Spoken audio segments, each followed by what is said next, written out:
Hello दोस्तों, मैं अभय सिंह एक बार फिर से आपका हमारे YouTube चैनल एयर मंत्रा में आप सभी बच्चों का हार्दिक स्वागत करता हूं।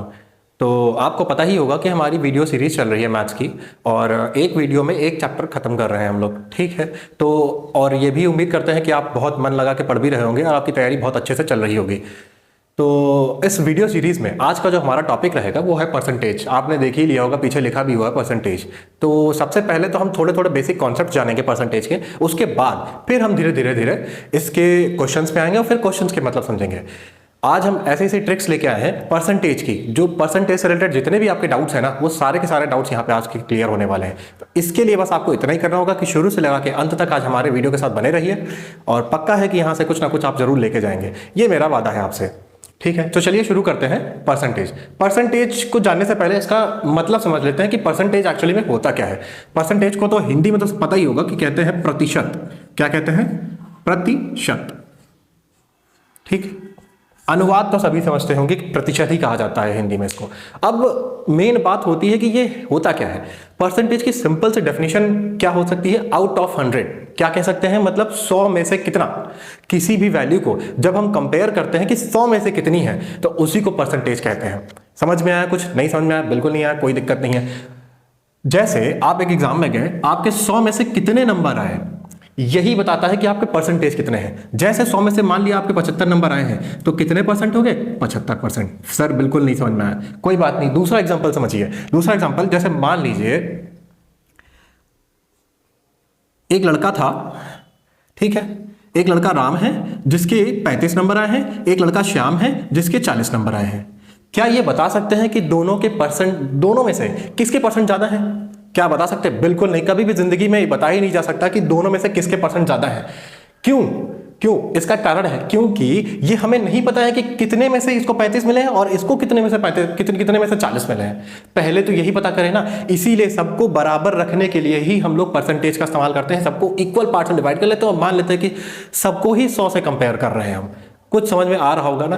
कोई दिक्कत नहीं है। अगर हम लोग मान लिए इसको बराबर, अगर 100 में से निकाल ले, दोनों में से 100 में से होगा, तब पता कर सकते हैं हाँ भैया कि ये लड़का जो था इसके परसेंटेज ज्यादा है, इसके 40% है और इसके 35% है। अरे भैया, आप लोग जब कोई टेस्ट में जाते हैं तो टेस्ट में अगर मान लिए 10 में से आप 7 नंबर पाते हैं, तो क्या करते हैं आप? सिंपल से यही तो करते हैं ना, 100 से मल्टीप्लाई कर देते हो और कहते हो कि भैया कितने परसेंट हो गए? 70% हो गए, ठीक है। तो ये बेसिक मेथड तो उम्मीद है आप सभी जानते होंगे, ठीक है। इतना तो आप सभी ने बचपन में इसे लगा के बड़े तक सभी ने किया होगा।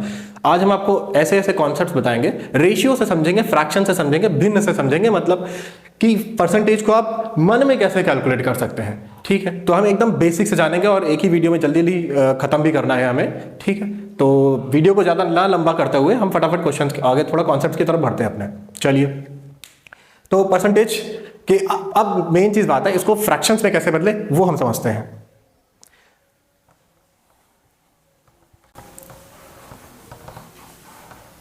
जैसे एक एग्जांपल ले लेते हैं। जैसे मान लीजिए आपको कोई एग्जाम हुआ, वो 80 नंबर का एग्जाम था, ठीक, 80 नंबर का एग्जाम था, और अगर आपको ये बताना है कि उसका 20% की वैल्यू क्या होगी, 20% की वैल्यू क्या होगी, तो आप क्या करेंगे? 20% ऑफ 80 ऐसे निकालेंगे। 20% ऑफ 80, 20% ऑफ 80 मतलब समझ रहे हैं ना? इसको क्या करेंगे? पहले 20/100 लिखेंगे, ऑफ की जगह मतलब मल्टीप्लाई होता है इनटू 100। आप ऐसे ही सॉल्व करेंगे, बिल्कुल आप ऐसे ही सॉल्व करेंगे और तब बताएंगे आप 16 आना है। तो 80% की वैल्यू, 20% की वैल्यू कितनी आ गई? 16 आ गई। अब मेरा कॉन्सेप्ट क्या है? अब इधर देखिए, 20% का मतलब क्या होता है? 20% का मतलब होता है जब उसको फ्रैक्शन में चेंज करेंगे ना, तो फ्रैक्शन में जब चेंज करने के लिए हम क्या करते हैं? परसेंट का ये सिंबल हटाते हैं और नीचे की तरफ 100 से डिवाइड करते हैं। इसका मतलब जब इसको काटे पीटेंगे ना, तो आंसर कितना आएगा? 1/5, ठीक है। इससे हमें क्या मिला? फ्रैक्शन। यही चीज आपको याद रखनी जो एग्जाम में बहुत ज्यादा आपके लिए काम आएगी। 20% का मतलब हो गया, 20% का मतलब हो गया 1/5। अब ये क्या है? मान लीजिए आपके एग्जाम में यहाँ पे टोटल कितने नंबर आए थे? टोटल नंबर कितने आए थे? 80। लेकिन यहां पे कितने टोटल नंबर है? ये जो फ्रैक्शन वाली वैल्यू होती है ना, वो टोटल वैल्यू को रिप्रेजेंट करता है, टोटल वैल्यू को रिप्रेजेंट करता है। तो मतलब अगर 80 नंबर है, ये कितने से कितने टाइम्स है इसके? पता है ना, 16 5 80 होता है, 16 टाइम्स है। तो 16 टाइम्स है, मतलब अगर ये 16 टाइम्स आपके नंबर पेपर के हैं, तो ऊपर वाली भी तो वैल्यू 16 टाइम्स होगा ना, इसका भी तो 16 टाइम्स होगा, 16 गुना इसका भी तो होगा। 16 गुना जब इसका होगा तो कितने नंबर आएंगे? 16 नंबर नहीं आएंगे। तो देखो यहां से यही तो 20% की वैल्यू कितनी आएगी? 16 नंबर नहीं है। ऐसे ही आपको समझना है। मैं समझ रहा हूं कि आपको अभी थोड़ा थोड़ा कम समझ में आ रहा होगा, लेकिन जैसे जैसे इसको रेशियो की तरह से हम करने लगेंगे ना, तो वैसे वैसे आपको क्वेश्चंस बहुत ज़्यादा आसान बन जाएंगे और बहुत ज़्यादा ही ईजी वे में आपको परसेंटेज को सॉल्व करने लगेंगे, एकदम हलवा लगेगा आपको, सही बता रहा हूं मैं। दूसरा एग्जाम्पल समझ लेते हैं। जैसे आप एग्जाम में गए, ठीक है, आप एग्जाम में गए, आपका एग्जाम वहां पे था 80 नंबर का एग्जाम है, और इसी की वैल्यू अगर हमें निकालना, मान लीजिए इसी की निकालना 35% की वैल्यू निकालनी, 35%, बहुत ध्यान से सुनिएगा, 35% वैल्यू इस बार निकालनी है, 35% की वैल्यू निकालनी है जब, ठीक। अगर 35% की वैल्यू निकालनी हो 35% की, तो आप पहले क्या करोगे, फ्रैक्शन में चेंज करिए, फटाफट फ्रैक्शन से चेंज करिए, परसेंट का सिंबल हटिए, नीचे जीरो लगाइए, और ये काट पीट के कितना आएगा, 20, ठीक। इसका मतलब क्या हुआ कि 20 में से आपको 7 नंबर मिले, कोई यूनिट टेस्ट है, 20 में से 7 नंबर मिले। अब इसके इक्विवेलेंट फ्रैक्शन ही तो बनाना है, ये क्योंकि रिड्यूस फॉर्म है, इसको हम लोग काट नहीं सकते, आगे काटा नहीं जा सकता। इसको अगर आगे सॉल्व करना चाहें, जैसे मान लीजिए इसका 4 गुना किया, तो ऊपर वाले को भी तो 4 गुना करना पड़ेगा। इसका मतलब क्या हुआ, अगर वो पेपर के नंबर टोटल मार्क्स अगर 4 गुना बढ़ा दिए जाते हैं, तो वो टोटल 4 गुना बढ़ाने के बाद कितने हो जाते हैं, 80 हो जाते हैं। और उसी तरह अगर ये टोटल नंबर बढ़ा रहे हो, तो जो तुम्हें नंबर मिले हैं वो भी तो बढ़ाओगे ना, तो वो भी बढ़ाने के बाद कितने हो जाएगा, 28 हो जाएगा। अब आपको बेसिक मेथड से बता दूं, इस मेथड से चाहो तो इधर से निकाल के देख सकते हो, 35% जरा निकाल के देख लो, 35% कितना होगा इसका, 35% निकालना है, ये देख लो 35%, 35 अपॉन 100 इंटू 100, अब 0 से 0 कैंसिल किया, 5 7 जा, 5 2 जा, 2 4 जा, देख लो 7 चौक 28। ये आसान लगा या ये आसान लगा? अभी भी मुझे पता है कि आप लोग को ये समझ में थोड़ा सा हो रहा होगा, लेकिन जब क्वेश्चंस के साथ जाएंगे ना, तो और बेटर आपको समझ में आएगा। लेकिन उससे पहले आपको कुछ चीजें जाननी है, वो रेशियो में बदलना आप सीख लीजिए, बहुत आसानी से आप क्वेश्चन सॉल्व करने लगेंगे, ये मेरा एकदम वादा है आपका, ठीक है। तो चलिए कुछ रेशियोज हैं वो पहले जान लेते हैं।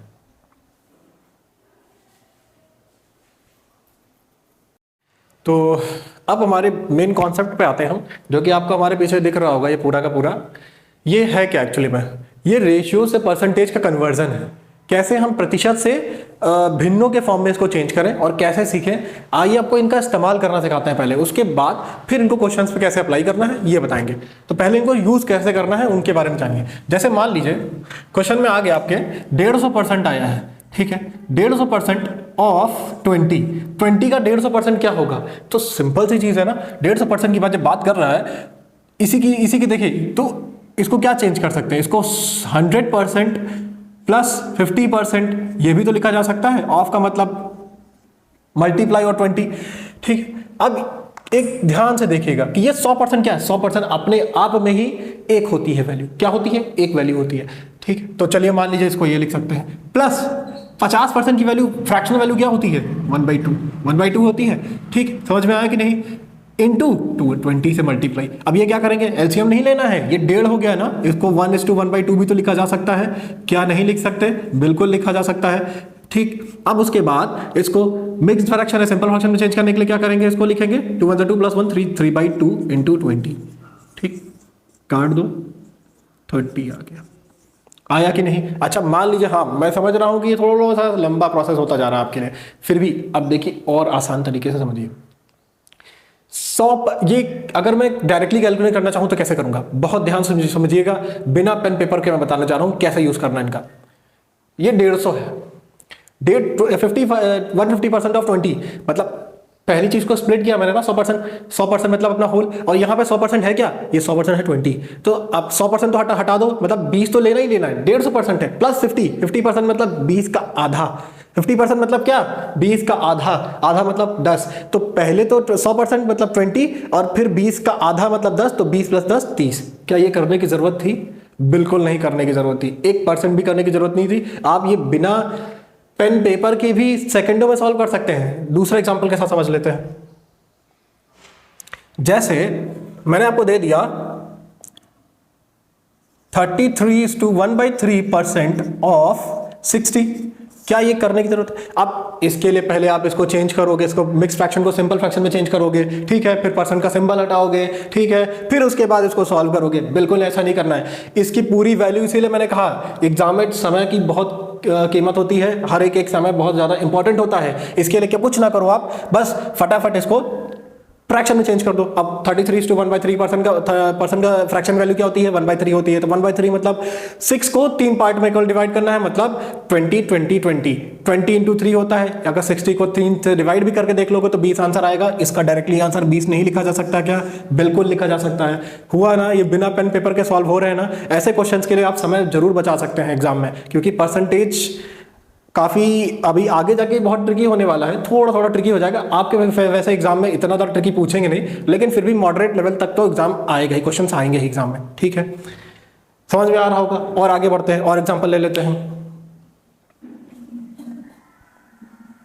जैसे अगर आपसे पूछ लिया जाए कि 75% बताओ, 75% ऑफ 80, 75% 80 का 75% कितना होगा? बहुत ध्यान से समझिएगा। 75% मतलब देखिए किसके मल्टीपल में है, 25 के मल्टीपल में है। 25 के मल्टीपल में है ना, 25 का कितना गुना? 25 का 3 गुना मल्टीपल होता है, मतलब 25 का 3 गुना। अगर 25 की 3 गुने की बात कर रहा है तो 25% की फ्रैक्शनल वैल्यू क्या होती है? 25% की फ्रैक्शनल वैल्यू होती है 1/4। अब इसका 3 गुना है ना ये, इसका 3 गुना है ना ये अगर ये 3 गुना है तो इसका भी 3 गुना होगा, बिल्कुल 3 गुना होगा। इसके फ्रैक्शन वैल्यू का भी 3 गुना होगा। तो 3 गुना होने के बाद 3/4 हो जाएगा। ठीक, अब किसकी बात कर रहा है? 80 निकालने की बात कर रहा है, तो बिल्कुल निकाल लीजिए। 4 2 8 अपॉन 3 2 6, 60 आ गया। देखो कितनी आसानी से आ गया क्वेश्चन, है ना? 60 कितनी आसानी से आ गया। अच्छा, ये जो मैंने आपको शो करने के लिए किया, ये भी आपको नहीं करना था कि डायरेक्टली नहीं निकाल सकते थे। 75 किसके मल्टीपल में है? 25 के मल्टीपल में है। और 25 का कितना गुना? 3 गुना। 25% की फ्रैक्शन वैल्यू कितनी होती है? 1/4। तो उसके फ्रैक्शन को भी 3 गुना से मल्टीप्लाई, मतलब 3/4। 3/4 किसका? 80 का। 4 2 8, 20 इंटू 3 60 डायरेक्टली आ गया। क्या ये डायरेक्टली नहीं किया जा सकता था? डायरेक्टली भी हो सकते हैं ये क्वेश्चंस। इसके लिए बिना पेन पेपर के भी आप आराम से कर सकते हैं। ये मल्टीपल्स में आपको दे देंगे। अच्छा चलिए, ये तो बहुत आसान ले लिया। अब थोड़ा सा ये डेसिमल्स वाले भी देख लेते हैं कैसे पूछेंगे। आइए, दूसरा एग्जांपल अगर मान लीजिए ये दे दिया है कि 37.5% निकालना है। किसका? 37.5% निकालना है। अगर आपको मान लीजिए 96 का 37.5% निकालना है। ठीक है, तो कैसे निकालेंगे? अब ये तो बहुत पॉइंट वाली वैल्यू आ गई। अब वही काम आप करोगे भैया, इसको पहले क्या करोगे? परसेंट को नीचे से डिवाइड, फिर पॉइंट को हटाया, बहुत बवाल हो जाएगा। देखिए ऐसा मैं कुछ नहीं करने वाला। 37.5% पहली बात तो ये देखना है कि किसका मल्टीपल होता है, किसका गुणज है। ये किसका गुणज है भैया? ध्यान देना, इसमें दिख रहा है सर? इसमें तो कहीं दिख ही नहीं रहा मुझे। बिल्कुल दिख रहा है मुझे, ध्यान से देखिएगा तभी दिखेगा ना। इधर देखो, क्या ये इसका मल्टीपल नहीं हो सकता? खुद देखो कैसे पहचाना, कैसे मैंने 12 का 3 गुना होता है 36, 12 सीधा 12 3 36 होता है। ठीक, फिर उसके बाद 0.5 और मल्टीप्लाई, मतलब 0.5 प्लस 0.5 प्लस 0.5 मतलब 1.5 हो गया। तो 36 प्लस 1.5 कितना होता है? 37.5 नहीं होता है। ये कॉन्सेप्ट देखो आपको दिमाग में चलाने पड़ेंगे, इसके बिना आपका क्वेश्चन सॉल्व नहीं हो सकता है। ठीक है, इसके लिए तो भैया आपको कौन दिमाग चलाना पड़ेगा, बस थोड़ा सा दिमाग चलाना, कुछ नहीं करना है। अब ये पता चल गया कि जो 12.5 है ना, ये 12.5 इसके कितने गुना है? इसके 3 गुना है। कितने गुना है? इसके 3 गुना है। अब इसका 3 गुना है ना, तो इसका जो फ्रैक्शनल वैल्यू होगी उसका भी 3 गुना ही होगा। उसका भी 3 गुना मतलब 3/8 हो जाएगा। ठीक है, उसका भी 3 टाइम्स होगा। अब 3 टाइम्स ऑफ 8 इंटू 96। कितना बढ़िया, कितना आराम से सॉल्व हो रहा है। देखो किसने से आएगा? 12 × 96 होता है, 12 × 36। कितनी इजीली सॉल्व हो गया ना। और ये मन में भी कैलकुलेट हो सकता है। आपको टेबल्स आती हैं, मैंने कहा था 20 तक कम से कम पहाड़ी याद करिए, बिना टेबल्स के कुछ नहीं संभव है। ठीक है, तो 20 तक तो मिनिमम कम से कम याद करिए ही करिए। ठीक है, और मैंने ये लिखवाया भी है 30 तक स्क्वायर रूट्स और 15 तक कम से कम क्यूब रूट्स। ये बेसिक चीजें आपको जरूर आनी चाहिए, तभी आप ये क्वेश्चन को सॉल्व कर पाएंगे। वरना वही है, एग्जाम में और लोगों की तरह ही आप घिसटते रहेंगे और आपको कुछ होने वाला नहीं है, क्योंकि आपको उन बच्चों से कुछ अलग करना है। अगर जब अलग नहीं करेंगे तब तक आप कभी भी सफल नहीं हो सकते। वरना वही कॉमन लोगों के साथ तो सभी चलते हैं। हमें क्या करना है कि हमें हटके सोचना है कुछ, तभी हम एग्जाम क्वालिफाइड कर सकते हैं। ठीक है, चलिए ये समझ में आ गया होगा, उम्मीद करता हूं। ठीक है, इसमें ऐसा कुछ भी नहीं है। सेम ऐसे ही ये नंबर है, आपको 1/15 तक ही वैल्यूज याद रखनी है। एक वैल्यूज, 2 वैल्यूज और हैं, उनको मैं और जगह लिख देता हूं। जैसे यहां मैं लिखे दे रहा हूं, एक वैल्यूज और है, वो थोड़ा सा आपके एग्जाम में आ जाएगी। दिख रहा होगा, उम्मीद करता हूं आपको। तो जैसे एक है 1/20 की वैल्यू भी याद कर लीजिए, जिसको 5% कहते हैं। ठीक है, इसको जरूर याद कर लीजिएगा। कुछ वैल्यूज हैं वो 1/50 को भी 1/50 को कहते हैं 2%। ये दो क्वेश्चन भी याद कर लीजिए, क्योंकि इनसे रिलेटेड जैसे क्वेश्चन कैसे आ जाएंगे, ये कह देगा कि भैया 8% निकालो 10 का 8% निकालना है। ठीक, कैसे निकालेंगे भैया, 10 का 8% निकालना है ना, कोई दिक्कत नहीं है। अब 8% निकालना, ये चीज ध्यान दे दो, ये 8% की बात कर रहा है, किसका मल्टीपल है, 2 का मल्टीपल है। कहीं भी दिखेगा क्या, कभी किसी के साथ तो नहीं दिखेगा। 2 का मल्टीपल कितने गुना, 4 गुना। तो क्या लिख सकते हैं, 4/50 इंटू 10। सॉल्व हो गया, बिल्कुल हो गया। कितना आंसर है, 4/5। कितना डेसिमल में जाना चाहिए, 0.8 आ गया। बिल्कुल सर, समझ में आया। अब ये डिवाइड करके खुद देखिएगा, ये इसके लिए नहीं बताने जा रहा मैं, क्योंकि ये बेसिक कॉन्सेप्ट है। मैं वो अपने प्रीवियस वीडियोस में आप सभी को बता भी चुका हूँ, कैसे डिवाइड करते हैं, कैसे क्या करते हैं। ठीक है, अब चाहे तो आप इसका स्क्रीनशॉट ले सकते हैं, ताकि मैं अपने नेक्स्ट क्वेश्चन सीरीज पे बढ़ता हूँ। ठीक है,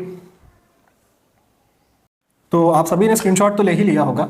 अब आपके सामने एक हमारा पहला क्वेश्चन डिस्प्ले हो रहा है, उस क्वेश्चन का आंसर एक बार खुद से करने की कोशिश करें, उसके बाद फिर मेरा सॉल्यूशन देखें।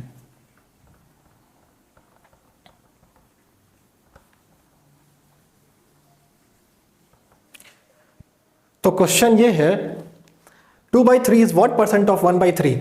2/3 इज व्हाट परसेंट ऑफ 1/3। अभी तक तो आपने बहुत आसान किया होगा, ऐसे पढ़ा होगा कि 20-30 का कितना परसेंट होता है, 20-30 का कितना परसेंट होता है। बहुत हलवा क्वेश्चन, कितना परसेंट होता है ना, कितना परसेंट होता है भैया, 20-30 का ना, जिसका पूछा जाए उसको नीचे रख दो और उसको 100 से मल्टीप्लाई कर दो। 20-30 का कितना परसेंट होता है, 0 से 0 कैंसिल कर दो। ठीक, कितना बचा, 200/3। भैया डिवाइड नहीं करना है, मैंने कॉन्सेप्ट अभी बताया था। इसको क्या लिख सकते हैं, 2 इंटू 1/3 100/3 लिखा जा सकता है। इसकी वैल्यू क्या होती है, 33:1/3 लिखा जा सकता है। अब ये 2 गुना है इसके, तो ये 2 गुना होगा तो ये इसका भी 2 गुना हो जाएगा, तो मतलब 66:2/3%।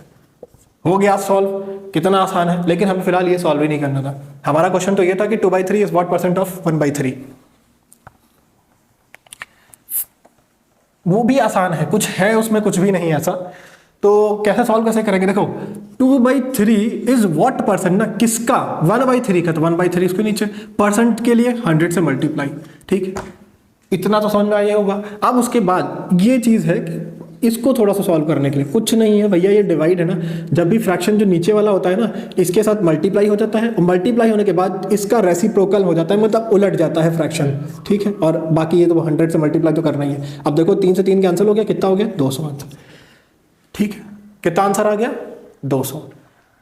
तो आपके ऑप्शन में कौन सा दिख रहा है, अच्छा ये ऑप्शंस गलत हो गए हैं। ठीक है, तो कोई दिक्कत नहीं है, ये इसका आंसर जो होगा 200% होगा। ठीक, क्योंकि पूछा है ना कि 2/3 इज व्हाट परसेंट ऑफ 1/3। इस 2/3 1/3 का कितना परसेंट आता है, तो आंसर 200% होगा। वो ऑप्शंस गलत हो चुके हैं, उसकी कोई दिक्कत नहीं है, चिंता करने वाली कोई बात नहीं है। चलिए नेक्स्ट क्वेश्चन आपके सामने डिस्प्ले हो रहा है, उसका आंसर देख करके देखिए।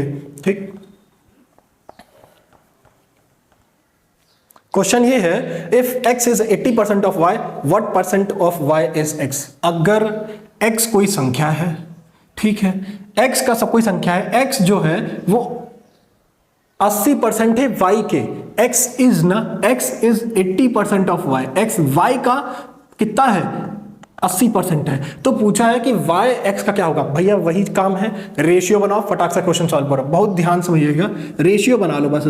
इसको क्या लिख सकते हैं, 80% की फ्रैक्शनल वैल्यू, सॉल्व नहीं करना है। ये किसका मल्टीपल होता है, 20% का। 20% की फ्रैक्शनल वैल्यू होती है 1/5, और 20% का ये कितने मल्टीपल है, 4 गुना है। 20 × 4 80 होता है, तो फिर उसके फ्रैक्शनल वैल्यू भी मल्टीप्लाई होगी।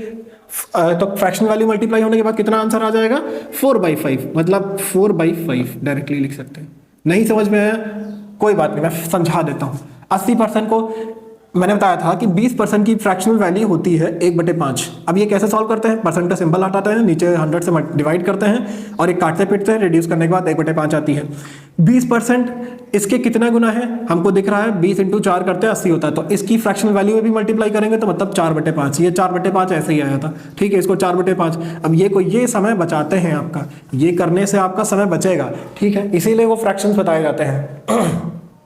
नेक्स्ट, आप कैसे करेंगे, अब इनका रेशियो बना लो, y को इधर भेज दो, नीचे डिवाइड में चला जाएगा, ये 4/5 हो जाएगा, x का पार्ट 4 हो गया, y की वैल्यू 5 हो गई। ये वैल्यू नहीं है, ये पार्ट है, रेशियोज का डिवाइड कर रहा है मतलब पार्ट है, ठीक। अब पूछा है कि y का कितना परसेंट x है, ठीक है, y is what percent of y is x। अभी तक x 80 का परसेंट था, उल्टा पूछ रहा है ना। अब y किसका, x का, मतलब x की वैल्यू कितनी 4, जिसके वैल्यू पूछा जाए उसको नीचे परसेंट के लिए 100 से मल्टीप्लाई, ठीक।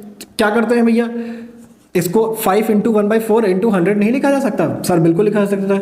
1/4 की वैल्यू क्या होती है 25%, ठीक है, इसकी वैल्यू क्या होती है 25%, और 25% इसको लिख सकते हैं, बिल्कुल लिखा जा सकता है, इंटू 5, 25 इंटू 5 कितना होता है 125%। समझ में आया? 125%, उम्मीद है आप सभी को दिखाई भी दे रहा होगा, 125% इसकी वैल्यू हो गई।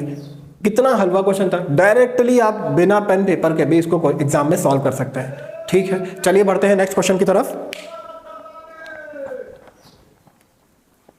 तो नेक्स्ट क्वेश्चन आपके सामने डिस्प्ले हो रहा है, ठीक है। अब क्वेश्चन लगभग आपके एग्जाम में पैटर्न में ऐसे ही क्वेश्चन पूछेगा, वो वैल्यू चेंज करेगा पर क्वेश्चन यही देगा।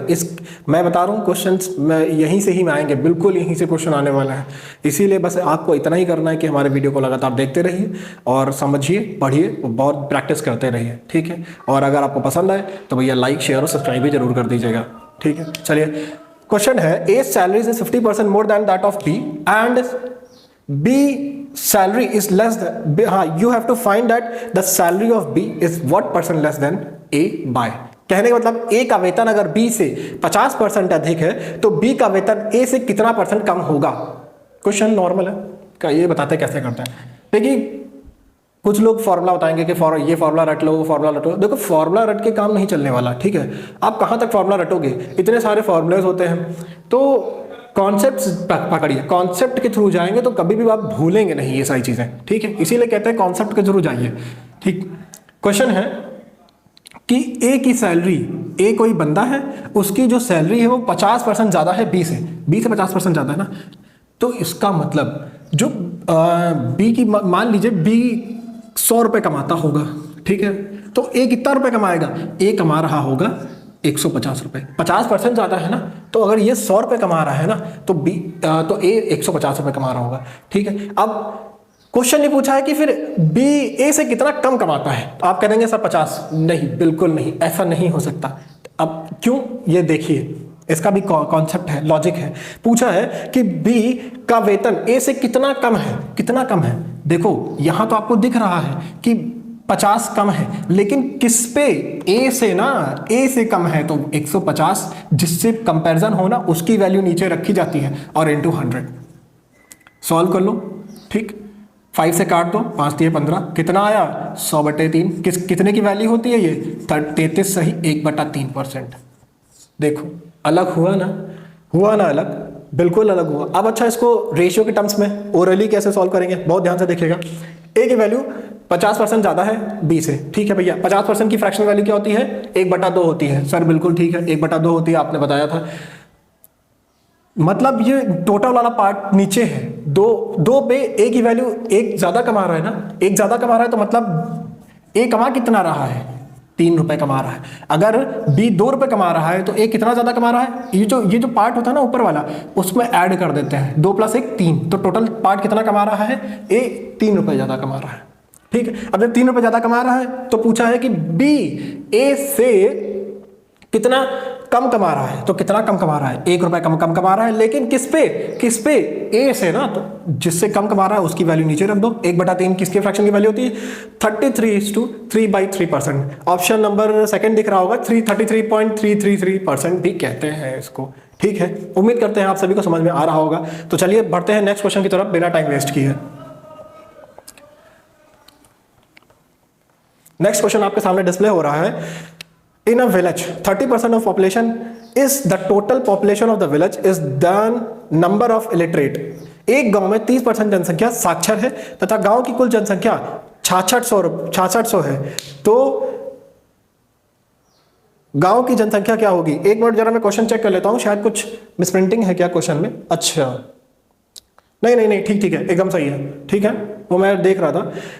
इन a village of 30% of population is illiterate, then the total population of village is 66%, then the number of illiterate is, पूछा है कि एक गांव में 33% जनसंख्या जो है वो साक्षर से मतलब पढ़ी लिखी है, ठीक, और उस गांव की कुल जनसंख्या जो है वो 6600 है। तो पूछा है कि फिर इसमें जो निरक्षर है मतलब जो इलिटरेट पर्सन है उनकी जनसंख्या बताओ। बहुत आसान है।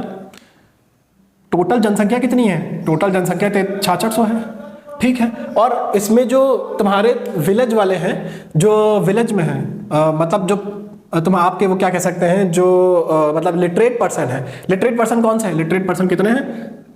आप कहेंगे 30% है सर। और निकालना हमें क्या है? हमें क्या लिटरेट पर्सन निकालना है? नहीं, बिल्कुल नहीं। हमें निकालना क्या है? हमें निकालना है इलिटरेट पर्सन।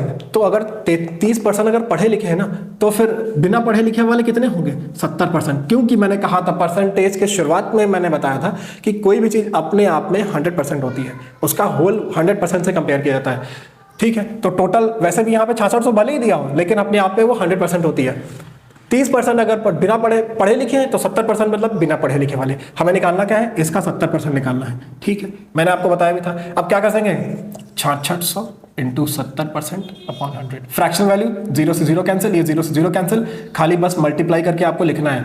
6 7 42, 6 7 42, 6 46। कितना आंसर आया? 4620। कौन सा ऑप्शन नंबर दिख रहा है? ऑप्शन नंबर सेकंड हमें दिखाई दे रहा है, ठीक है। उम्मीद करते हैं आप सभी को समझ में आ रहा होगा और ये कॉन्सेप्ट भी आप अप्लाई करेंगे अपने नेक्स्ट एग्जाम में भी, ठीक है। चलिए बढ़ते हैं नेक्स्ट क्वेश्चन की तरफ। तो अगला क्वेश्चन है, बहुत बढ़िया क्वेश्चन है अगला। आप एक बार खुद से सॉल्व करके देखिए, उसके बाद फिर मेरा सॉल्यूशन देखिएगा। In an examination, a candidate must secure 40% marks to pass. A candidate who gets 220 marks and fails by 20 marks, what is the maximum marks of the examination? बहुत ही बढ़िया क्वेश्चन है। आप चाहे तो एक बार पॉज करके एक बार फिर से खुद से सॉल्व करिएगा, फिर उसके बाद मेरा सॉल्यूशन देखिए। ये मैं बार बार कहता हूँ ताकि एक बार खुद से सॉल्व करने पे ये रहता है ना कि आप थोड़ा बहुत दिमाग लगा यूज़ करोगे। अगर आप मेरा डायरेक्टली सॉल्यूशन देखोगे ना तो आप दिमाग यूज़ नहीं करोगे। अरे आपको यही लगेगा मुझे सब समझ में आ गया, लेकिन एक्जैक्टली में होता क्या है ना कि आप यूज टू हो चुके हो तो टीचर्स के, कि आप टीचर तो बताएगा ही, तो उसी हिसाब से हम रट लेंगे। रटना नहीं, वो रट रहे हो, वो समझ नहीं रहे हो आप, वो रट रहे हो आप। इसीलिए कह रहे पहले आप खुद से करिए, जब नहीं है तब मेरा सॉल्यूशन देखिए, क्योंकि मैंने आपको कॉन्सेप्ट पहले ही बता दिए हैं। तो भैया एक एग्जामिनेशन हुआ, ठीक है। अब एग्जाम में ये क्राइटेरिया रख दिया गया कि भैया 40% आपको नंबर लाने ही लाने हैं अगर आपको एग्जाम में पास होना है, अन्यथा आप फेल हो, ठीक है। मतलब कोई भी एग्जाम अपने आप में 100% होता है। ये नहीं कह रहा हूं कि 100 नंबर का पेपर ही होता है, ऐसा नहीं है। 400 नंबर का भी हो सकता है, 300 नंबर का हो सकता है, 800 नंबर का भी हो सकता है, लेकिन मैंने कहा कि अपने आप में वो 100% ही होगा, ठीक है। उसमें ये बता दिया गया कि 40% नंबर पास होने के लिए चाहिए ही चाहिए आपको, अन्यथा आप फेल माने जाओगे। तो एक जो बच्चा था वो 220 नंबर लाया और उसके बाद 20 नंबर से वो फेल हो गया। इसका मतलब क्या हुआ कि अगर वो 220 नंबर लाया, अगर वो 20 नंबर और ले आता तो वो पास नहीं हो जाता नहीं। अगर वो 20 नंबर और ले आता तो वो बिल्कुल पास हो जाता। तो अब अगर मतलब क्या कह सकते हैं कि पासिंग नंबर कितने हैं? 240 है। ये पासिंग ही नंबर तो है 240। क्यों? क्योंकि यही कंडीशन तो बोली है कि अगर वो 20 नंबर और लिया तो वो पास हो जाता। तो उसका मतलब पासिंग नंबर कितने होंगे? वो 240 नंबर पासिंग ही मार्क्स है। हर बच्चे को 240 नंबर चाहिए होंगे तभी वो पास होगा। और परसेंट के वैल्यू में दे दिया कितना? 40%। बिल्कुल दिया हुआ है। 40% की फ्रैक्शन वैल्यू खुद से बताइए, किसका मल्टीपल? 20 का। कितने गुना? 2 गुना, मतलब 2/5। बिल्कुल होगा, आप सॉल्व करके देखिएगा, ठीक। अब एक बात देख लीजिए, ये 2/5 का मतलब क्या हुआ? ये 40% मतलब क्या हुआ? अच्छा, आप इसको रेशियो से मत ही करिए, रेशियो से करेंगे आप कंफ्यूज हो जाएंगे। एक बार इसको डायरेक्टली भी कर सकते हैं। मतलब ये 40% किसका है?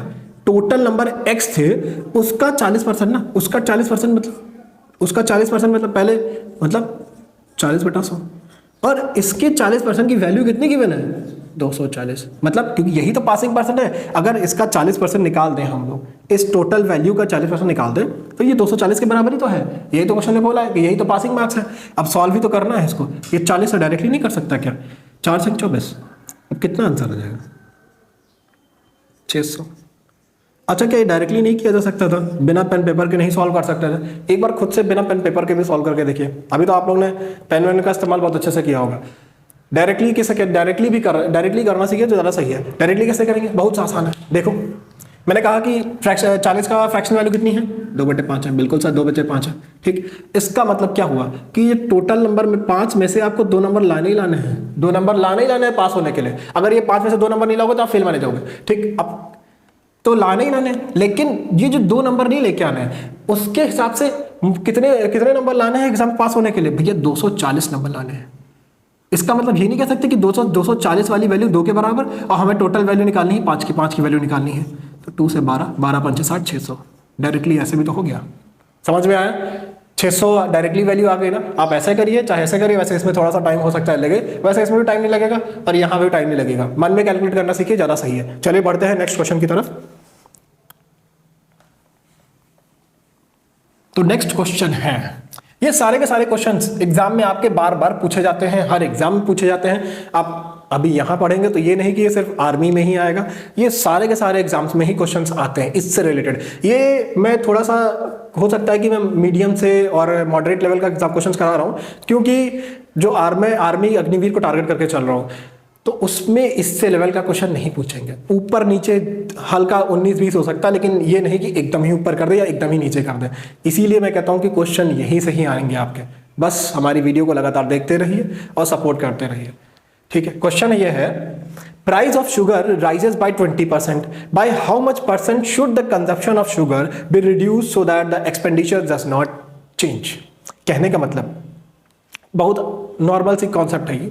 अगर आप एक मार्केट में गए, ठीक, अब वो मार्केट में जाने के बाद मान लीजिए आपने चीनी खरीदी, ठीक, एक चीनी पहले आपके पास नॉर्मल सी चीज़ है। अगर आपके पास पैसे ज़्यादा होंगे ना तो आप मतलब पैसे ज़्यादा होंगे तो आप ज़्यादा चीज़ें खरीद सकते हैं। मतलब अगर कोई चीज़, वो छोड़िए, पैसा ज़्यादा की बात ही नहीं है, अगर चीनी का रेट ज़्यादा होगा, ठीक है, तो आप चीनी कम खाएंगे, कम खर्चा करेंगे, क्योंकि भैया कहेंगे कि चीनी काहे ज़्यादा खर्चा कर रहे हो, ठीक है, उतना ही कम कंजप्शन मतलब लेके आएंगे, थोड़ी चीज़ें खाएंगे। लेकिन अगर चीनी का रेट सस्ता हो गया तो आप चीनी ज़्यादा खाने लगेंगे, सोचेंगे अरे तो क्या हुआ, चीनी तो सस्ती है, फिर से ले आते हैं और उसको और खाने लगते हैं। ठीक, वही वाला कॉन्सेप्ट इसमें लगेगा। इसमें ये बोला है कि अगर एक चीनी का दाम 20% तक बढ़ा दिया जाए तो कितना परसेंट हम लोग को कंजम्पशन भी घटाना पड़ेगा। भैया क्यों? अब चीनी का दाम बढ़ेगा तो कंजम्पशन, खपत तो घटेगी ही ना।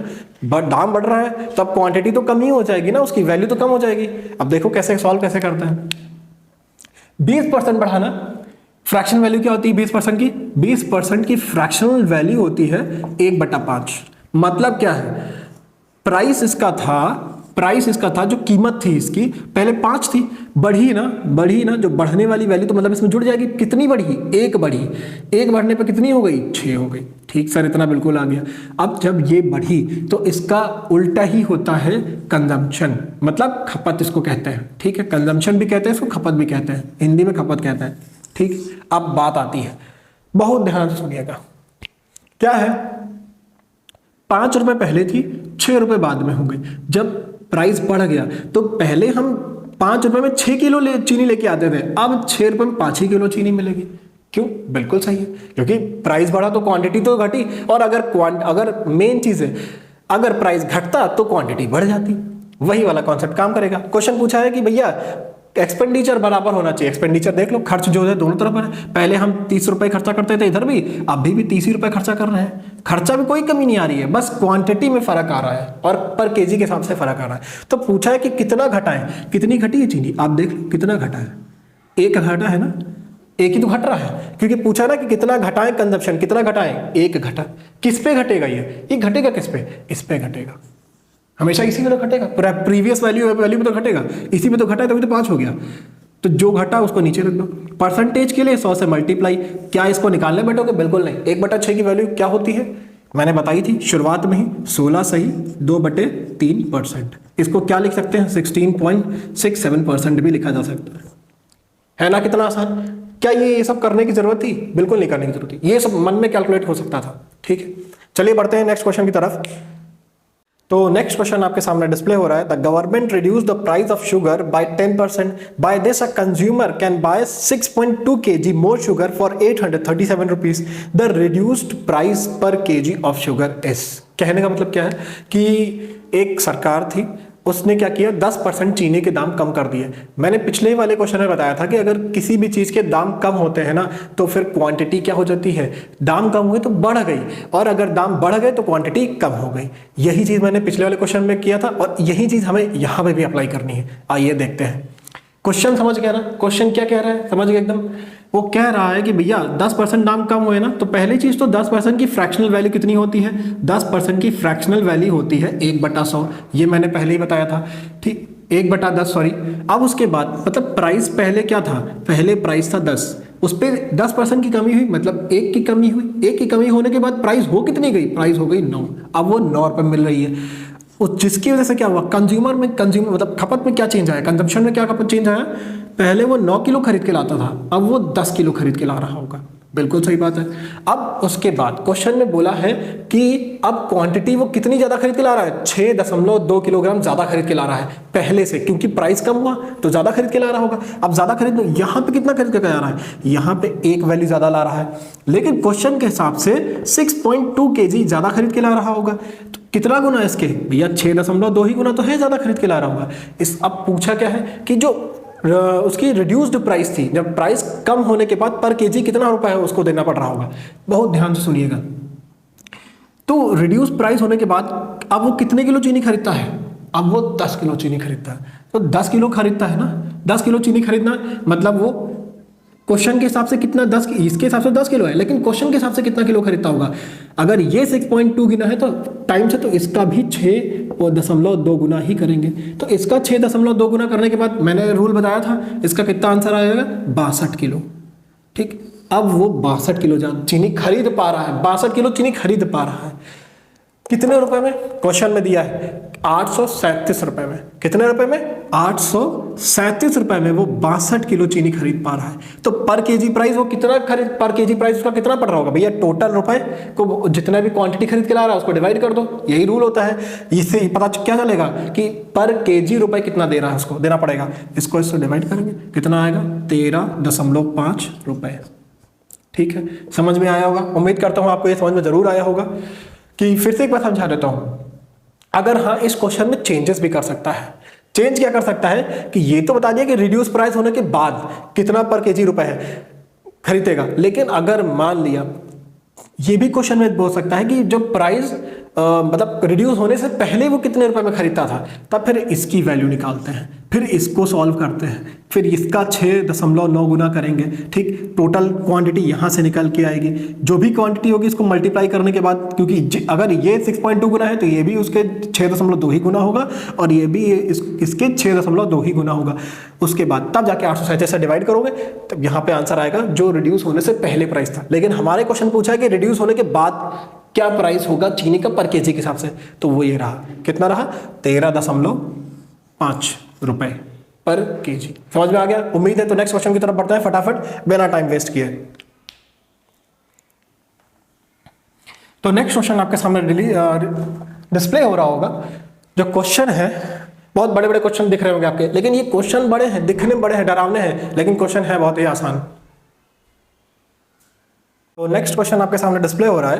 क्वेश्चन ये है कि in an election there were only 2 candidates, one of the candidate secure 40% of vote and is defeated by other candidate by 298 votes, the total number of votes polled is. Question समझ में आया, क्या कह रहा है, एक चुनाव में केवल 2 उम्मीदवार थे, उम्मीदवार जो मतलब चुनाव लड़ते हैं, उम्मीदवारों में से एक ने 40% वोट प्राप्त किए तथा दूसरे उम्मीदवार से वो 298 वोटों से हार गया।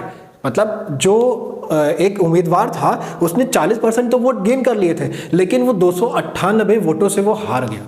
समझ में आया क्वेश्चन। ये क्वेश्चन देखने में बड़ा है पर है बहुत आसान। आइए समझते हैं कि कैसे सॉल्व करना है इसको। बहुत आसान है। मतलब अगर एक उम्मीदवार था, वो 40% वोटों लेके आया, लेकिन उसने कहा कि वो हार गया। कितने वोटों से? 298 वोटों से हार गया। अच्छा ठीक है, तो अगर वो जो हारने वाला कैंडिडेट है, ये जो कैंडिडेट है वो 40% लेके आया होगा, मतलब जो बचा हुआ वोट है वो किसके पास गया होगा? वो तो जो विनर वाला कैंडिडेट होगा उसी के पास गया होगा ना। तो मतलब कितना हो, उसके पास 60% वोट गए होंगे। ठीक है, 40% अगर जो हारने वाले कैंडिडेट के पास गया होगा, तो बचा हुआ जो 60% है ना, वो विनर के पास गया होगा। ठीक, इसका मतलब क्या हुआ, ये कह सकते हैं हम ना कि दोनों के बीच में जो अंतर है वो 20% वोटों का अंतर है, और यही 20% वोटों की वैल्यू किसके बराबर है? 298 के बराबर है।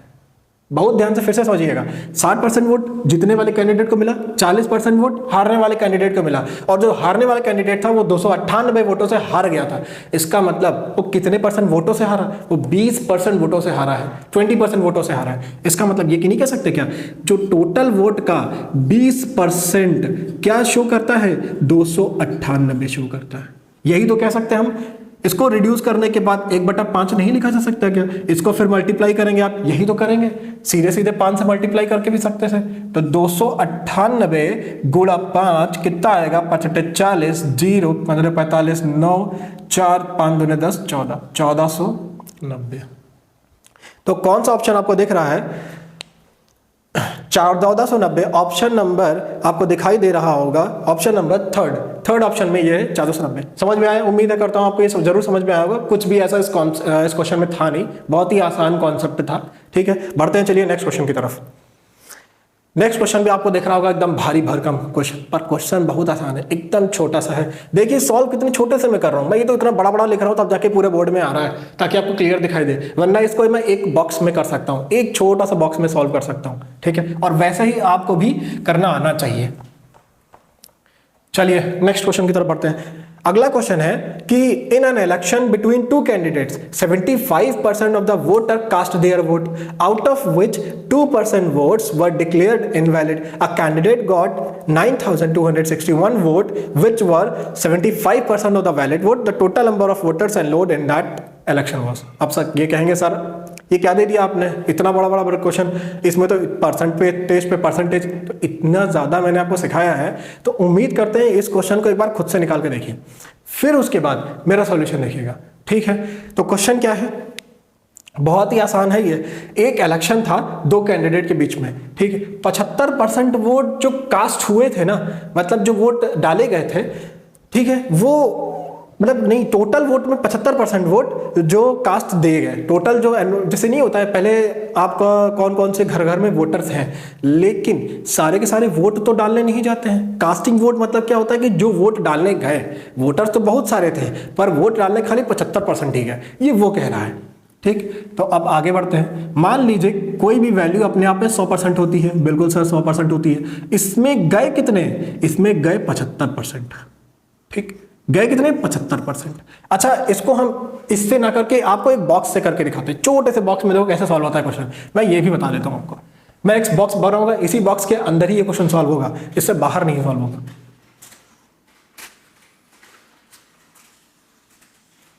मैं इसी के अंदर ही सॉल्व करूंगा, इससे बाहर नहीं जाऊंगा क्वेश्चन। देखना, टोटल वोट x थे, बिल्कुल सर x थे, ठीक, इसमें से गए कितने वोट डालने? वोट डालने गए 75%। मतलब 75% का मतलब क्या होगा भैया? 75% का मतलब यही होता है। ठीक है, मतलब ये वोट डालने गए जिसमें से क्वेश्चन में बोल दिया 2% इनवैलिड हो गए। अच्छा, 2% इनवैलिड हो गए मतलब कोई भी इसमें लोचा बन गया होगा उनका, तो मतलब जो वैलिड वोट है वो कितने हैं? वैलिड वोट कितने? अगर 2% इनवैलिड है तो वैलिड वोट 98% नहीं हुए, 98% हुए। किसका 98%? इस वैलिड, इसका जो वोटर गए उन्हीं का तो 98%, तो इसका 98% निकालेंगे तो ये नहीं निकाल आएगा कि ये वैलिड वोटों की संख्या है, बिल्कुल वैलिड वोटों की संख्या है। उसके बाद क्वेश्चन में बोला है कि out of which a candidate got 9261 votes which were 75% of the valid vote। जो एक कैंडिडेट है उसको 9261 वोट मिले जो कि 75% था वैलिड वोटों का। भैया ये वैलिड ही वोट तो आ गए हमारे, ये वैलिड वोट भी है, वैलिड ही तो वोट है। इसी का तो 75% अगर जो निकाल रहे हम, इसी का 75%, तो क्या ये नहीं कह सकते ये 9261 के बराबर है कि नहीं? देखो इस बॉक्स से कहीं बाहर गया मैं, अब इसी को सॉल्व ही तो करना है। अरे बहुत भारी भरकम सा लग रहा है, बहुत कुछ भी नहीं है, बहुत आसान तरीका है सॉल्व करने का। बस डिवाइड, भैया मल्टीप्लिकेशन डिवीजन तो आना चाहिए बहुत तेज तेज, जितनी जल्दी आप कर सकोगे उतना ही ज्यादा आपके लिए बेटर रहेगा। ठीक है, 98 से काटोगे, ये मुझे दिख रहा है सीधे सीधे 7 से कट रहा है ये, ठीक है, ये दोनों के दोनों 7 से कट रहे हैं। ठीक है, 7 से काटो, ये 7 से कटेगा कितना? 14 7 98 होता है। ये भी 7 से काटो, 7 1 7 2 20 7 3 21 7 2 14 7 3 21, 7 से कट गया। अभी भी ये 7 से कटेगा, बिल्कुल 7 से कट रहा है।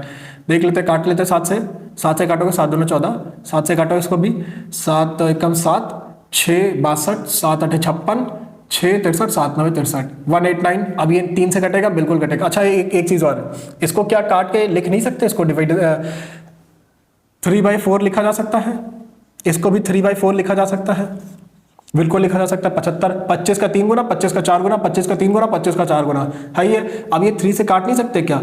बिल्कुल काट सकते हैं। 3 6 18, 3 3 9, कट गया। इधर भी और भी कटेगा, और काट दो। 3 2 6, 3 1 3, कितना बचा? 21 उधर बचा। और इधर कितना बचा? इधर बचा, इसको भी 2 से काट दो, 2 बचा इधर, 2 2 4। ठीक, और तो कुछ कटने वाला नहीं है, बिल्कुल नहीं है। 2 4 8 और इधर 100 बचा, मतलब x गुणे अपॉन में 800 इधर बचा बराबर 21। अब खाली सॉल्व करना है, 2 0 इधर उधर, ये 800 उधर ले जाओ तो 2 0 उधर, 8 1 8, 8 2 16, हो गया सॉल्व। हुआ नहीं? क्वेश्चन बहुत भारी भरकम लग रहा होगा, लेकिन जब आप करने पे आओगे ना, कितना छोटे से बॉक्स में मैंने क्वेश्चन को सॉल्व कर दिया, कितना इजी बना दिया क्वेश्चन को। इसी तरह आपको भी सोचना है, बस उसको रियल लाइफ से कनेक्ट करके देखो। प्रतिशत ऐसी ही चीज है, आप जब उसको रियल लाइफ से कनेक्ट करके क्वेश्चन सॉल्व करने लगोगे ना, तो जरूर आप कर लोगे क्वेश्चन। ठीक है,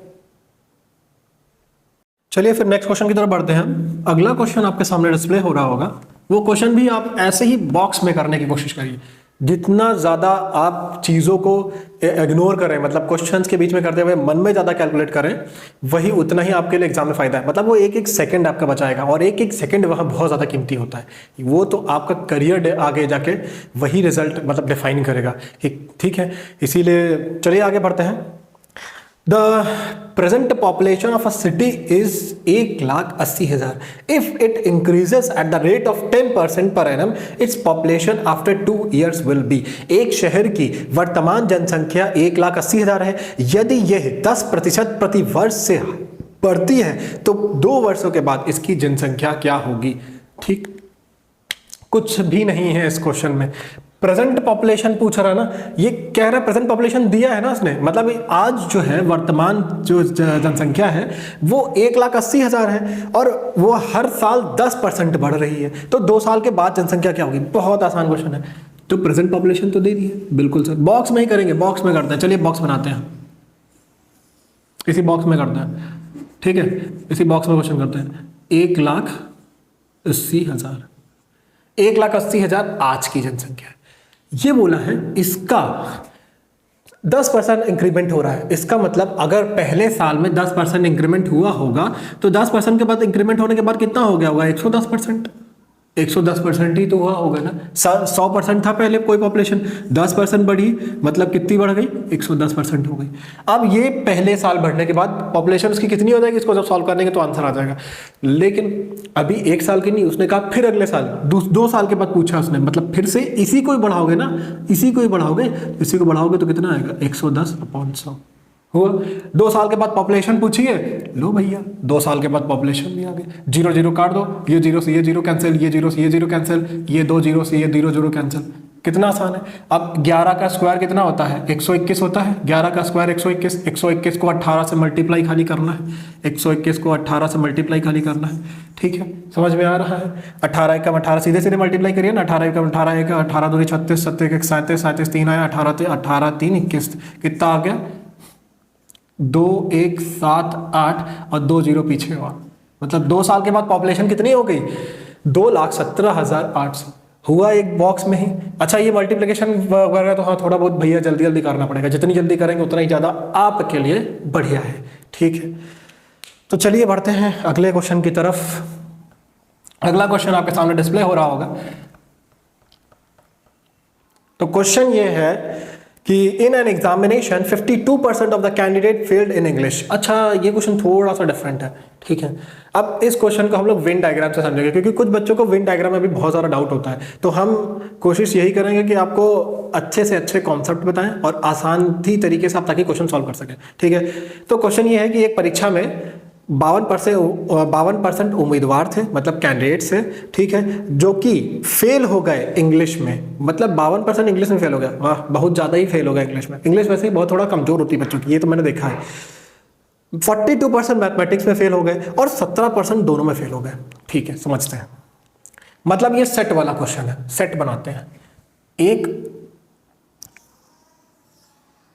सब्जेक्ट था इंग्लिश, इस मतलब ये है इस सेट के, ये इंग्लिश के लिए है। मान लीजिए इंग्लिश जितने सब्जेक्ट उतने सेट बनाने पड़ेंगे। अभी 2 ही सब्जेक्ट है, 2 ही सेट बना लेते हैं। और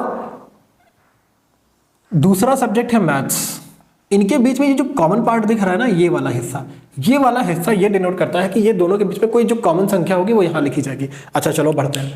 अब क्वेश्चन में बोला है कि कोई जो बच्चे हैं वो 52% फेल हो गए इंग्लिश में। सर अंदर लिख ले क्या? बिल्कुल नहीं, अंदर नहीं लिखेंगे। क्यों? क्योंकि उसने ये नहीं बोला है कि खाली 52% इंग्लिश में ही फेल हुए। उसने ये बोला है कि 52% इंग्लिश में फेल हुए। ठीक है, उसने ये नहीं बोला है कि सिर्फ और सिर्फ इंग्लिश में ही फेल हुए। जो इतना वाला हिस्सा होता है ना, ये वाला हिस्सा यही डिनोट करता है कि वो सिर्फ और सिर्फ इंग्लिश में फेल हुए। और ये वाला हिस्सा डिनोट करता है वो सिर्फ और सिर्फ मैथ्स में डिनोट हुए। और ये वाला हिस्सा डिनोट करता है वो इंग्लिश में फेल हुए और मैथ्स में ही फेल हुए होंगे। क्वेश्चन में बोला है कि 52% बच्चे फेल हुए इंग्लिश में, तो नीचे लिख लो चुपचाप। मैथ में कितने परसेंट फेल हुए? मैथ में हो गए 42% बच्चे फेल, बिल्कुल सही। अब दोनों सब्जेक्ट में फेल कितने बच्चे हो गए? फेल हो गए वो 17% बच्चे। वो यहाँ पे कॉमन आएगा, कॉमन यहाँ आएगा। 17% बच्चे फेल हुए ना, तो 17% बच्चे यहाँ पे लिख लो आप। मैं परसेंट का सिंबल हटा दे रहा हूँ। 17% बच्चे फेल हो गए। अब उसके बाद तो खाली इंग्लिश में कितने फेल होंगे? 17 से माइनस कर दो। 17 से माइनस करने के बाद कितना आएगा? 35%। मतलब खाली इंग्लिश में कितने परसेंट फेल हुए? 35%। अगर हम मैथ की बात करें, 17 में से माइनस कर दो, क्योंकि 17% तो इंग्लिश और मैथ दोनों में फेल हुए। तो खाली मैथ में कितने फेल हुए? तो मैथ में फेल हुए तो 42, और इंग्लिश वाला पार्ट निकाल दो, कॉमन वाला पार्ट निकालने के बाद कितना आएगा? 25%। सब्ट्रैक्ट करना तो आता ही होगा, इसको 17 से 42 से सब्ट्रैक्ट करोगे 25% आएगा। तो टोटल अगर हम देखें, टोटल बच्चे फेल कितने हो गए? फेल हुए 35 प्लस 25 प्लस 17। 35 प्लस 25 60, 60 70 60 77% तो बच्चे फेल हो गए। क्वेश्चन में फेल नहीं पूछा है, पूछा है कि पास्ड कितने हुए। पास्ड पूछा है ना, दोनों ही सब्जेक्ट में पास कितने हुए। तो भैया कोई भी चीज अपने आप में 100% होती है। ये तो फेल है, 100% में से 77 माइनस कर दो, आंसर आ गया 23%। समझ में आया? उम्मीद करते हैं आपको समझ जरूर आया होगा। कुछ भी नहीं था कॉन्सेप्ट में, ठीक है। वो क्वेश्चन को पास में भी दे सकता है। ये तो हाँ, तो फेल का कॉन्सेप्ट था, ठीक है। ये तो फेल, यहाँ भी फेल, ठीक है। मैंने पास वाला क्वेश्चन नहीं लिया, ये फेल का कॉन्सेप्ट है। वह अगर यहाँ पास दे रहे तो पास वाला सेम क्वेश्चन ऐसे ही कॉन्सेप्ट काम करता है, ठीक है। आपके में 3 सब्जेक्ट तो बहुत मुश्किल है, रेयर केस ही कि ऐसा क्वेश्चन दे दे। आर्मी जीडी वालों के लिए स्पेशली ऐसा जो 3 सब्जेक्ट एक साथ, तो बहुत ही रेयर केस होता है। इसीलिए आपके लिए मैंने 2 ही रखा है, वरना मैं 3 भी रख सकता था, ठीक है। चलिए बढ़ते हैं नेक्स्ट क्वेश्चन की तरफ। अगला क्वेश्चन डिस्प्ले हो रहा होगा आपके सामने। तो क्वेश्चन ये है कि ए की salary was increased by 40% and then decreased by 20%। On the whole A salary is increased by. मैंने देखिए हर एक टाइप के क्वेश्चन रखे हैं आपके लिए, ताकि मैं हर एक क्वेश्चन के साथ कॉन्सेप्ट क्लियर करता चलूं, ठीक है। ताकि देखिए इतना सा समय बचा नहीं है अब आपके पास, आपको बस यही है कि डिफरेंट टाइप के क्वेश्चंस करने हैं जो एग्जाम में आपके सिर्फ आ रहे हैं। फालतू का इधर पढ़ने से या उधर पढ़ने से कोई फायदा नहीं है। जितने आपके एग्जाम में है सिर्फ वही कॉन्सेप्ट पढ़िए और वही चीजें पढ़िए, उसी को बार बार रिपीट करिए, ठीक है। अब मैं सिर्फ इसलिए उतना ही पढ़ा रहा हूँ जितना आपके एग्जाम में आने वाला है। मैं फालतू की चीजें नहीं रख रहा हूँ क्वेश्चन में, और ये गारंटी है कि यहीं से ही क्वेश्चन बनेंगे आपके एग्जाम में भी, ठीक है। चलिए, A salary was increased by 40%, D and then decrease by 20%। भैया ठीक है, ये कोई बंदा था, ठीक है, उसकी सैलरी पहले क्या हुआ 40% बढ़ गई, नई नौकरी लगी, 40% सैलरी बढ़ा दी। मतलब वो 1 लाख रुपए कमा रहा होगा तो 40% बढ़ने के बाद कितना हो जाएगा, कभी सोचा है? कैलकुलेट करिएगा। अब ये मैं नहीं बताने वाला, मैंने इतना परसेंटेज बताया, वो आप खुद ही करिएगा। तो कोई भी अपने आप में वैसे भी तो 100% ही होता है। तो 1 लाख सैलरी उसका, मान लीजिए वो सैलरी थी उसकी 100 रुपए, 100 रुपए सैलरी थी, 40% बढ़ गई। बढ़ने के बाद हुई कितनी? 140। सर आप कहेंगे बिल्कुल सही, 140 ही तो हो गई ना, 100 थी 40% बढ़ी। उसके बाद क्या हुआ? उसके साथ घटना हो गई क्या कि अब कुछ दिन उसने एब्सेंट मार लिया। एब्सेंट की वजह से क्या हुआ कि उसके बॉस ने सैलरी घटा दी। सैलरी कितनी घटाई? सैलरी घटा दी उसकी 20%। अब 20% घटा दी, बेचारे के तो लॉस हो गया। तो अब वो 140 पा रहा था, जैसे ही 140 पाने लगा उसके बॉस ने उसको झटका दे दिया। झटका क्या दिया कि 20% सैलरी भैया आपके कम की जा रही है, क्योंकि आपने बहुत आनाकानी की, आप आते नहीं ऑफिस। अब 20% सैलरी घटाएंगे। 20% कम होने के बाद मतलब उसको सैलरी कितनी मिल रही होगी, क्या आप बता सकते हैं? 20% के बाद अब मतलब इसका 10% की वैल्यू क्या होगी, मैंने बताया ना कॉन्सेप्ट, फ्रैक्शन की तरह सॉल्व करो। 10% की वैल्यू मतलब कितनी हो गई, याद है, ओरली बता रहा हूं। 10% का मतलब 14, 20% का मतलब 2 गुना कर दो तो 14 दूनी 28, मतलब 28 कम हुआ होगा। 28 इसमें से घटा दोगे तो कितनी सैलरी हो गई होगी, 28 घटाओगे तो कितना हो जाएगा, 112। 112 मतलब हो गया होगा कितनी सैलरी, अब उसकी सैलरी कितनी हो गई होगी, 112। क्या ये ओरली नहीं किया जा सकता था, बिल्कुल किया जा सकता था। क्वेश्चन में पूछा क्या है, क्वेश्चन में पूछा है कि एक ही सैलरी बढ़ने के बाद फिर ओवरऑल कितना सैलरी इंक्रीमेंट डिक्रीमेंट हुआ। अब भी उसको सैलरी लेकिन ज़्यादा मिल रही है, क्योंकि सेकंड टाइम उसको बहुत ही ज़्यादा मिल रही थी। पहले उसको 100 रुपये मिल रही थी, अब कितनी मिल रही, अब उसको 112 रुपये मिल रही है घटने बढ़ने के बाद भी। तो मतलब अभी भी तो कितने % का इंक्रीमेंट है, उसका 12% का इंक्रीमेंट हो रहा है। समझ में आया। फटाक से इसको ओरल कैसे करते हैं। क्वेश्चन में दिया था कि उसकी 40% पहले सैलरी घटा बढ़ाई, फिर 10% उसकी 20% घटा दी। तो भैया 40% बढ़ाई ना, मतलब 100 का 40, मतलब कितना हो गया, 140% हो गया। 140% का फिर उसके 20% घटाया ना, 20% की वैल्यू होती है कितना, 10%, मतलब 140 का 10% मतलब 14, और 20% मतलब 14 दूनी 28। 28 रुपये घटाया होगा किस पे, 140 पे। 140 पे घटने के बाद हुई कितनी होगी, 140 में से 28 घटाओगे कैसे होगा, 112 होगा। अब 112 ये नई सैलरी होगी घटने बढ़ने के बाद में। अब घटने बढ़ने के बाद 112 है, पहले मिल रही थी 100 तो कितने का डिफरेंस आ रहा है, 12 का डिफरेंस, और यही इंक्रीमेंट है। क्वेश्चन क्या ओरली नहीं हुआ, देखो तुरंत हो गया क्वेश्चन। ठीक है, इसीलिए कहते हैं कि आप ओरली क्वेश्चंस को मैथ्स को भी सॉल्व करना शुरू करिए, प्रैक्टिस करिए, पहले प्रैक्टिस करिए, जम के प्रैक्टिस करिए, फिर उसके बाद उसको मन में कैलकुलेट करना सीखिए। चलिए बढ़ते हैं नेक्स्ट क्वेश्चन की तरफ। ये रहा हमारा नेक्स्ट क्वेश्चन। अच्छा देखिए, मेरा एक काम और भी है कि मैं फॉर्मूले नहीं रटवाता। फॉर्मूला मैंने अभी तक इतना परसेंटेज पढ़ा डाला है, आपको एक भी फॉर्मूला मैंने नहीं कहा होगा कि आप ये फॉर्मूला पढ़ लीजिए। सारे के सारे कॉन्सेप्ट ही मैंने बताए होंगे, चाहे वो ये इंक्रीजिंग डिक्रीजिंग वाला हो, और एक मानते हैं इसमें लेंथ और ब्रेथ वाला भी आता है, तो कोई दिक्कत नहीं है। लेंथ ब्रेथ जैसे कहते नहीं कि 10% लेंथ बढ़ा दी या 20% लेंथ घटा दी तो ओवरऑल चेंजेस कितना आया एरिया में, बहुत आसान क्वेश्चन होता है। एक अच्छा मैं आपको एग्जाम्पल के साथ दिखा भी देता हूँ। मान लीजिए लेंथ में 10% का इंक्रीमेंट हो गया, ठीक, इंक्रीमेंट हुआ, और ब्रेथ में उसके कोई रेक्टेंगल है, उसमें क्या कर दिया इसने, 20% का डिक्रीमेंट कर दिया। ठीक है, लेंथ में 10% का इंक्रीमेंट किया और लेकिन ब्रेथ में 20% का डिक्रीमेंट उसने कर दिया। पूछेगा कि ओवरऑल चेंजेस क्या होंगे, तो ओवरऑल चेंजेस से पहले आप लेंथ और ब्रेथ तो निकाल लो। लेंथ ब्रेथ, पहले लेंथ कितनी थी, पहले लेंथ थी 10% का ना, मतलब इंक्रीमेंट हुआ, मतलब 1/10, 1/10, 10 पे 1 बढ़ा, मतलब 10/11 हो गया। ठीक, फिर उसके बाद ब्रेथ की कंडीशन की बात करेंगे। ब्रेथ में क्या चेंजेस हुआ, 20% के इंक्रीमेंट डिक्रीमेंट हुआ, 20% का फ्रैक्शन वैल्यू मतलब 5, और उसका 1 घटा मतलब 4 हो गई उसकी वैल्यू। पहले कितना था, पहले 50 एरिया था, लेंथ इंटू ब्रेथ होता है रेक्टेंगल का एरिया। एरिया में पूछेगा डिफरेंस कितना इंक्रीमेंट या डिक्रीमेंट हुआ, तो 50 और उसके बाद 44 हो गया। ठीक, 11 इंटू 44, 11 इंटू 4 44, 10 इंटू 5 50, क्योंकि लेंथ इंटू ब्रेथ होता है। पूछा है चेंजेस कितना हुआ, यहाँ इंक्रीज हो रहा है डिक्रीज हो रहा है, भैया कितना चेंज हो रहा है, 6 का डिक्रीज हो रहा है। किस पे, 50 पे। परसेंटेज के लिए 100 से मल्टीप्लाई, 50 दूना कितना 100, 6 दूनी 12% का डिक्रीमेंट ओवरऑल। कितना है आसान। आप, मुझे पता है कि कुछ बच्चे सोच रहे होंगे अभी भी यही कि सर फॉर्मूला कर लेते हैं। भैया फॉर्मूला आप रट सकते हो कहाँ तक, कॉन्सेप्ट हमेशा याद रहेगा, फॉर्मूला हमेशा याद नहीं रहेगा, ये आगे भी काम आएगा आपके। चलिए बढ़ते हैं नेक्स्ट क्वेश्चन की तरफ। तो अगला क्वेश्चन जो कि आज का हमारा सबसे बड़ा क्वेश्चन भी है, पर है वही एक बॉक्स के अंदर ही करेंगे हम लोग। देखने में इतना बड़ा सा लग रहा है, लेकिन इस क्वेश्चन को भी एक ही बॉक्स के अंदर करते हैं। देखिए कैसे करते हैं। क्वेश्चन क्या है, an army lost 10% of its man in war, 10% of remaining died due to disease and 10% of the rest were declared disabled. Thus, the strength of an army is reduced to 7,29,000 active men. तो original strength क्या हुई ये पूछा है, मतलब क्या हुआ, बहुत ध्यान से देखिएगा। मैं कोई भी कॉन्सेप्ट नहीं बताऊंगा, पहले सीधे सीधे एक बॉक्स में बताता हूँ, सीधे सीधे एक बॉक्स में, इस बॉक्स में क्वेश्चन करते हैं सॉल्व, बस इतने से बॉक्स में क्वेश्चन सॉल्व हो जाएगा। जी हाँ बिल्कुल, पूछा है ओरिजिनल पूछी ना, तो ओरिजिनल को हम लोग एक्स मान लेते हैं। बिल्कुल सर, ओरिजिनल को आपने एक्स मान लिया, एकदम सही किया आपने। ठीक, पहले क्या किया उसने, युद्ध लड़ने गई आर्मी, और आर्मी में 10% जो सोल्जर थे वो क्या हो गए, डाइड हो गए। पहला क्वेश्चन यही दिया है ना कि वॉर में लॉस्ट मतलब खो गए या फिर किसी कुछ भी मान ले, ठीक है, तो 10% लॉस हो गए, तो 10% लॉस हो गए तो उसके पास बचे कितने होंगे।